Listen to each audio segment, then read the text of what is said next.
We don't have an intro for this. We just started, or I just started talking. Well, we can still make an intro. Yeah. Power of editing. Well, that was good because I said power of editing when you said hello NFi. And now we can't redo it. No, we can't. There's no such thing as a second take. It's gonna be a lot of laughing track, isn't it? Yeah, who's gonna edit this? I mean, we could swap it a bit back and forth. Well, that's problematic. That'd be even more. Yeah, what program you're editing? Lightworks. That doesn't do project files. And I can't work with Lightworks. I love tried. Lightworks. It's so good. I think I actually did one video with it, but it was like utter crap. I use that because the test version is a free alternative to Avid. And Avid is what all the great editors, like in movie stuff, I never use that. And we had to use that for uni. I'm using Movie Studio, which is basically the cheap Vegas. Oh, okay. Yeah, I've never worked with that, so don't know that. But Lightworks is pretty easy as soon as you've gotten your head around the basic things. Basically, if you know how it works, it's easy.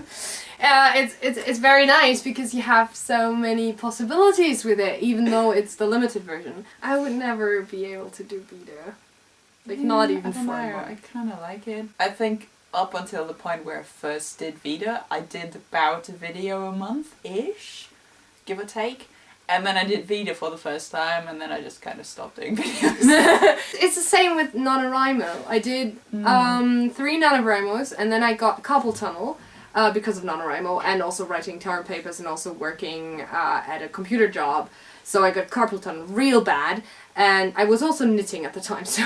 And then I stopped writing and knitting, I just dropped it. I wanted to get back to it, but I never did. I mean, it's probably better for my hand. You just have to write with your feet. Or maybe that. I had this language program that took what I said, and then... Okay. But that's real bad. Same with YouTube Capture. Like, yeah, that's... I'm really surprised because, like, sometimes it's actually good. Yes! I have some videos I'm like, I barely need to change anything about this, and then there are other videos of like, none of this makes sense. What is even happening? For a term paper, I have to kind of transcribe videos about cultural differences between Japan and America, and they were talking about calling the waiter in Japan versus looking at them in America, and they said sumimasen like 3 times or something, and it was... What was it? Sushi, my son or something? And it was like, yeah, and then you call it sushi, my son. And I was like, yes. So Japanese in English is not easy for them, but it's surprisingly good, yeah. And it's really, getting better. It should be, because algorithms can learn, and also the program I was using was getting, back then with NaNoWriMo, was getting better as it started to learn the way I was talking. So it needs to get used to your intonations and stuff. And also dialects and stuff like that. Oh yeah, that's cool. So I would imagine that if you caption more and more videos, it would get better for your videos, because it might learn your specific ones. If it works that way, yes, then it should. But also you should like make sure that you only do videos on your own and like don't have guests on. And also don't talk over each other. Yeah. And it's not gonna work for NFi at all. No, never. Because we've got like 10 different accents, and then I was a different dialect. I mean, we only got like... Yeah. Also, it doesn't work for me because I on my own have 5 different accents. When I first started university, some people were like, you sound Australian. Yeah. Someone said that to me, and at that point I had never heard an Australian person in my life. I was like, how do I sound Australian? I've never heard an Australian accent. And then I looked it up and it was like, oh yeah, that explains it, because it sounds like a mixture between American and British. Yeah. So it might be that. Sometimes while editing, I listen to myself and I'm like, why? Why did I choose to sound like this in that moment? Sounds like I'm trying to enact some kind of accent, but I'm just talking. Yeah. And then sometimes I just get this gist of Scottish in it. Like, for instance, Scottish. It's just it's the worst. There are just some words that just go so well with certain dialects. It depends on where I learned it. Yeah. For instance, I at a NFi'eria meeting in Maastricht, I met an Australian girl, the first Australian person I ever met. 2 weeks later, I met Irish guys in the train station in Cologne. They were like, are you Australian or from New Zealand? And I was like, I was born here. I'm German. I've never been there. And my friend was laughing her head off. Because I had assimilated that accent. Literally to the T, because the T is quite strong. I've never stopped saying nice the same. Nice day. But don't do it on purpose. I have this Scottish YouTuber who does Sims Let's Plays. And every time she said adorable, she said it adorable. And I just picked that intonation up. Adorable. Adorable. Isn't that Adorable. how you usually Yeah, but say the it? R. Adorable. Adorable. Yeah, she put this R in there and it's so cute! The first time I heard her, I thought she was like from Russia or something because I couldn't place her accent and it was so strange. Right. And I'd never heard a Scottish accent before. Really? I used to watch quite a lot of Scottish YouTubers. No, never. That's the Back only one. in 2013 when I kind of like first started watching smaller YouTubers. That was 2013. Yeah. I mean, my English wasn't terrible, Well, but like, let's say I didn't understand a lot of what they said. the funniest thing was that it took me about 4 videos and then I couldn't hear the accent anymore. My brain just goes in, oh, this is a new language, okay, and processing. It works like the TARDIS.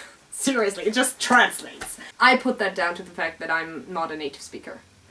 And my mind... Then again, like, I don't understand most German accents. Yeah, because dialects, you like- are in your native speaker bubble of your region. And as a foreign learner, you're not. You're more open to the language. Right. And Oh, okay. That's especially, right. especially because in school I learned British and American English at the same time, never differentiating between any Yeah, of although that. there is a difference between like school English, be that British or American, and like spoken English, be that British or American. Yeah, I have a tendency to write colour, for instance, with OU, but then, for instance, globalization with Z instead of S. Yeah, I think I do that too. People usually, when they hear other people talk, they go like, "Oh, you're American." I can't. I have to concentrate. Neither. It's Even if I concentrate, I'm like, I don't know. I don't even know if you have an accent. I don't. Yeah, exactly. It's like a lot of kind of northern English people I know are like, yeah, I guess you're English. I don't know where you're from, but it doesn't sound too American. Australian, I couldn't even really tell. I can't tell Australian and What's New Zealand apart. No, But I think that's- New Zealand has the E. Like Yeah. instead of pets, you say pits. Pits, yeah, the pits. Yeah. That's the only thing. New Zealanders? New Zealandish? Well, they're from New Zealand.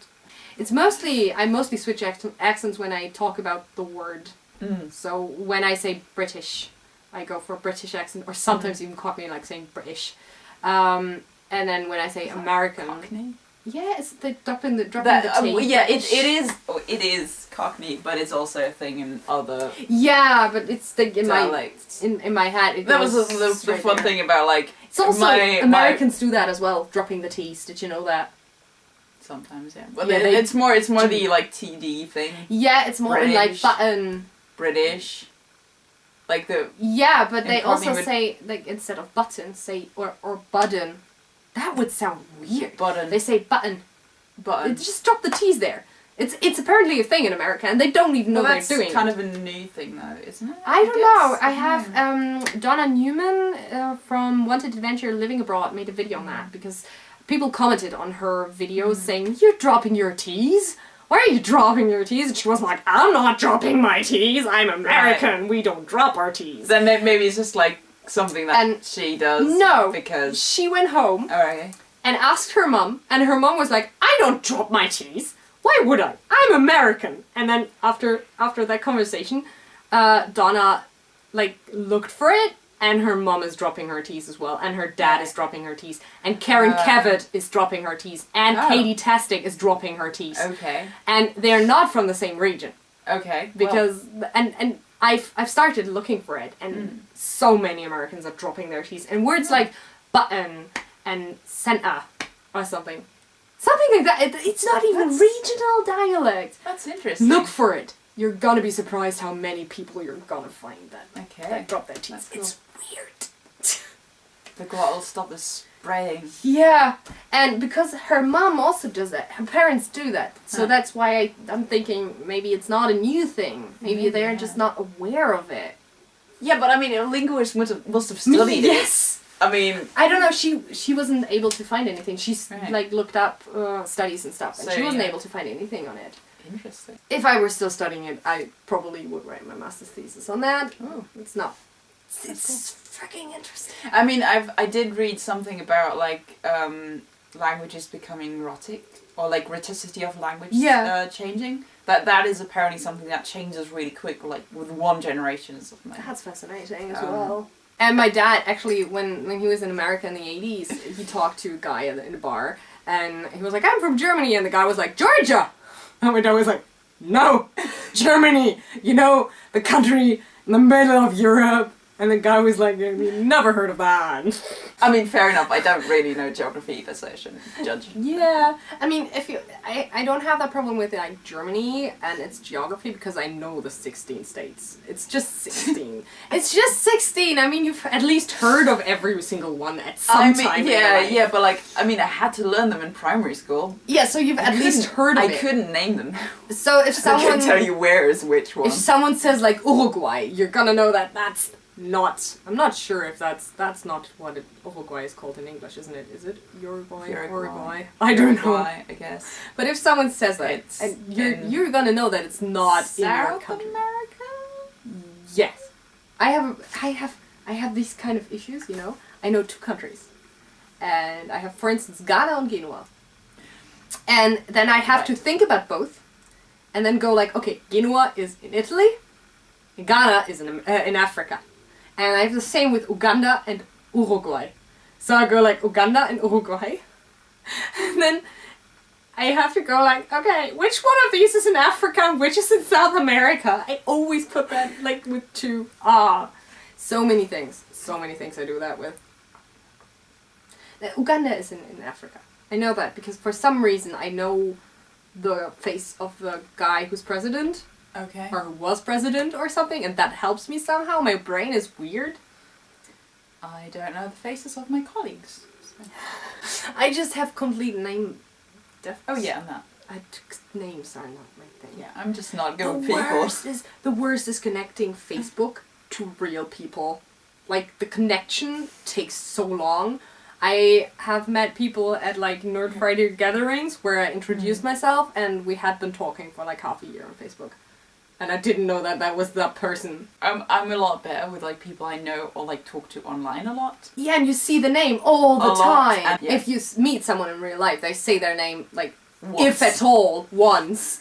Yeah. At the beginning. What Katrina started doing, saying her name in the beginning of a video. With the video where they talked about their names being muddled around, I sat there for like a minute or 5 or something, and I was just repeating the names. And yeah, I think at some point she did like a Q&A, and her hashtag for that was Ask Katrina Ames with like AIMS, because she wanted people to remember how to pronounce the name. I tried. Yeah, Ames, it's like aiming.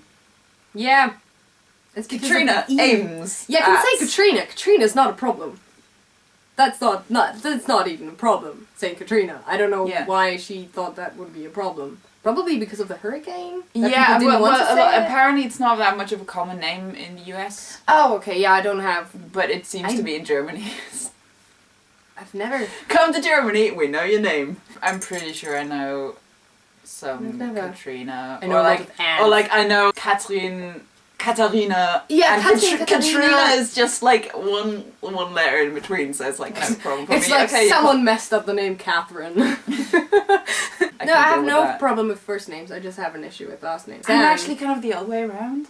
Yeah, no. Because first names tend to be the same and just kind of repeat, like... Yeah, but then you just try, in Germany you just try somewhere between Anne and Laura and Julia. And one of these, it's gotta be Julia or Laura or one of these, and you're probably close. That would be normal. I can't. Yeah, normal, I mean, sure. Customary. I love the word customary because it can, like... anything can be customer. That's true. Was hat denn dein Nacken geknackst? Ja, bei mir knackt alles. Oh, wow. Nicht, dass ich wieder vom Bett falle. Stop it! Stop it! Oh God! Oh, seriously, stop it! That gives me pain everywhere. All of the pain. Okay, straight back. Ow! Now I'm breaking. We're old, we're breaking apart. Yes. I don't usually, but apparently it's contagious. I mean, there is no consistent intro. Yeah, You can do it whatever, as long as you put in the intro video bit. So and you can say just start in the middle. We see you on tomorrow. Everything is consistent. Everything is That's fine. consistent, It doesn't matter. yeah. There are no rules, basically. Damn it! I like breaking rules. My last video on my main channel was in October. You see, I see your face in my sub box so often that I don't even realize. Because all of those were in NFi. Yeah. Because on NFi you have prompts, so you don't have to think about video topics. So it's a lot yeah, easier. well that's easier. But then again, I also think like my standards go up 3 notches when for NFI. Yeah, because I'm doing it for other people. But it's NFI. But I'm doing it for other people. But NFI doesn't have standards. You can do whatever you like. That's the whole point, kind of. I mean, it's not, but it's still I have standards. I also should check if they work. go and watch all of the videos on NFI Yeah, I and know. see how low the standards I are for know. some of the videos, and that's perfectly fine. I know, but I don't want to hand in crappy videos, so. But they're not crappy if you're Yeah, in them. Aww. But you know, it's. I have a problem. Okay. Also, the thing is that I didn't feel any of the topics really. Yeah. I mean, you can always suggest topics. Yeah, but that would need creativity. Which right now. You could also like suggest a topic that you would want other people to talk about, but you yourself don't feel like you have anything to say. So yeah, YouTuber secrets. We're filming this in April. totally Sorry. secret. Yeah, not anymore.